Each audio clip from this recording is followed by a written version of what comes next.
A for Apple. मैं इस Apple की नहीं बल्कि इस एप्पल की बात कर रहा हूं। एप्पल आज के समय में one of the most popular brands है, जिसके आईफोन और मैकबुक के सपने शायद आप भी देखते हो।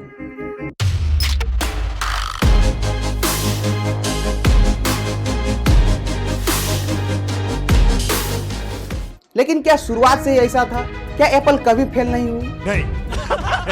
जिस दिन हम अप्रैल फूल्स डे मनाते हैं, उसी दिन 1 अप्रैल 1976 को स्टीव जॉब्स, स्टीव वोजनियाक और रोनाल्ड वाइने ने एप्पल कंपनी की स्थापना की थी। हालांकि इसके 12 दिन बाद ही रोनाल्ड वाइने ने अपना शेयर स्टीव जॉब्स और वोजनियाक को बेच दिया और उनका पहला प्रोडक्ट एप्पल वन कंप्यूटर, जो सिर्फ सीपीयू, रैम और कुछ बेसिक टेक्सचुअल वीडियो चिप्स के साथ मदरबोर्ड के रूप में लॉन्च किया गया, जिसे एक कंप्लीट पीसी भी नहीं कहा जा सकता था। बावजूद इसके लगभग 175 से 200 यूनिट्स की बिक्री हुई थी। और फिर 1977 में एप्पल II और through out the time Apple अलग अलग न्यू प्रोडक्ट्स लॉन्च करते रहा, जिसमें से कुछ चीजें चली और कुछ नहीं चली। और आज हम एप्पल के 5 फेल्ड प्रोडक्ट्स के बारे में बात करने वाले हैं, जो आपको बताएंगी कि एक बड़ी सफलता के पीछे असफलताएं भी होती हैं। तो स्टार्ट करते हैं नॉर्मल बात एमएन हेमंत के साथ।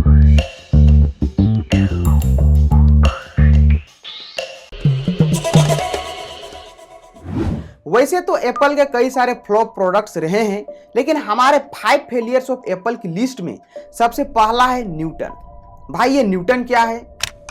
What is Newton? Newton is digital. Newton is personal. Newton is magic.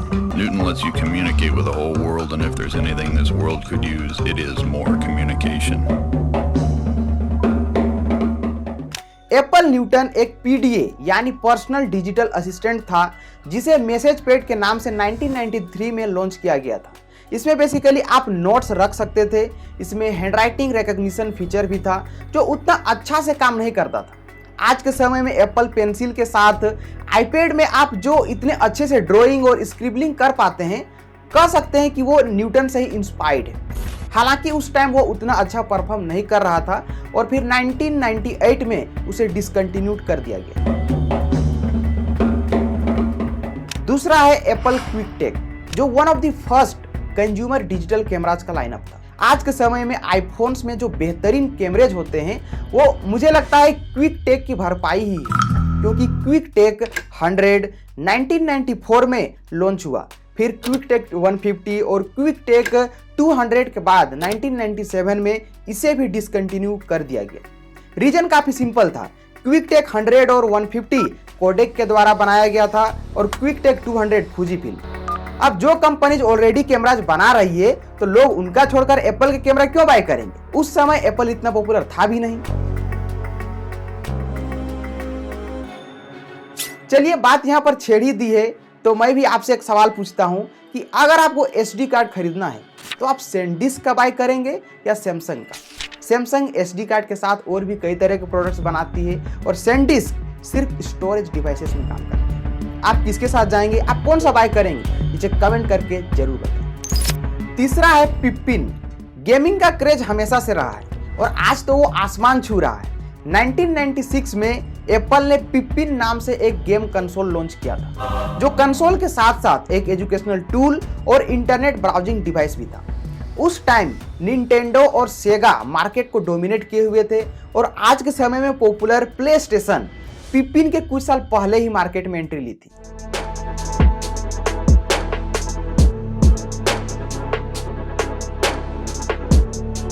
आपको तो एप्पल की एक खूबी पता ही होगी कि इनके प्रोडक्ट्स कितने महंगे होते हैं। वो तो एक रीजन था ही पिपिन के फेलियर का, साथ ही मार्केट सैचुरेशन के चलते, जहां बाकी कंपनियां लॉन्च के 3-4 दिन में ही 3-4 लाख यूनिट्स बेचते थे, एप्पल पिपिन की बिक्री पूरे साल में लगभग 42,000 यूनिट्स हुई और फिर पत्ता साफ। चौथा है पावर मैक G4 क्यूब। आज के समय में आप जो मैकबुक्स को इतना पतला देखते हैं, वो इसी से इन्फ्लुएंस्ड है। पावर मैक G4 क्यूब साल 2000 में लॉन्च किया गया एक स्मॉल फॉर्म फैक्टर वाला मैकिंटोश कंप्यूटर था, जो लगभग 8 इंच के एक क्यूब के शेप में था। इसमें सभी कंपोनेंट्स को कॉम्पैक्ट तरीके से सेट किया गया था और इसमें कोई फैन भी नहीं था, मतलब कूलिंग की भी एक अलग ही टेक्नोलॉजी थी। और भाई साहब, इसका डिजाइन तो और खतरनाक। ट्रांसपेरेंट एक्रिलिक ग्लास इंक्लोजर के साथ इसका डिस्प्ले, कीबोर्ड, माउस और स्पीकर्स भी काफी प्रीमियम लगते थे। तो फिर यह फ्लॉप कैसे हुआ? पहला, यह काफी एक्सपेंसिव था, लेकिन हाई एंड पावर फीचर्स नहीं थे। दूसरा, कॉम्पैक्ट स्ट्रक्चर होने के चलते इसे आप अपग्रेड भी नहीं कर सकते थे। और इस तरह एक साल के बाद ही साल 2001 में इसका भी प्रोडक्शन बंद कर दिया गया। अब हमारे लिस्ट का जो 5वां फेलियर है वो है आईपॉड हाई-फाई। आईपॉड तो आप सबको पता ही होगा, जो 2001 में लॉन्च हुआ और म्यूजिक इंडस्ट्री के साथ साथ एप्पल का भी काया पलट कर दिया। अब MP3 प्लेयर मार्केट में सिर्फ आईपॉड का ही दबदबा था, तो दूसरे कंपनीज आईपॉड डॉक के साथ चलने वाले पोर्टेबल स्पीकर सिस्टम्स बनाना शुरू कर दिए। ये सभी speakers made for iPod certified होने के कारण एप्पल भी इनसे कमीशन कमा रही थी और इन्होंने लंबी घास खाने की सोची कि क्यों ना हम खुद का ही स्पीकर्स बनाएं, और फिर जन्म हुआ आईपॉड हाई-फाई का। So today we're introducing the iPod Hi-Fi. And it's a companion product to the iPod. It's really home stereo reinvented. अब ये भी मुश्किल से 1 साल तक टिक पाया, कारण बाकी कंपनियों की तुलना में महंगा और कुछ फीचर्स की कमी। तो लोग थर्ड पार्टी कंपनी से स्पीकर्स खरीद रहे थे और फिर आईफोन आने के बाद तो आईपॉड का चलन ही धीरे धीरे खत्म हो गया। तो ये थे एप्पल के कुछ 5 फेलियर्स। इसके साथ ही और भी कई हैं, जैसे LaserWriter, HomePod, PowerBook 5300, AirPower और न जाने कितनी। तो इस वीडियो से आपने क्या सीखा कि सफलता के रास्ते फेलियर्स भी आएंगी और उनसे पार होकर ही आप सक्सेसफुल हो सकते हैं। तो बस आज की इस वीडियो में इतना ही।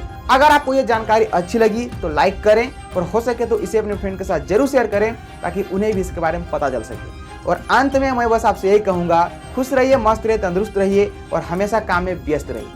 Be focused, don't be focused.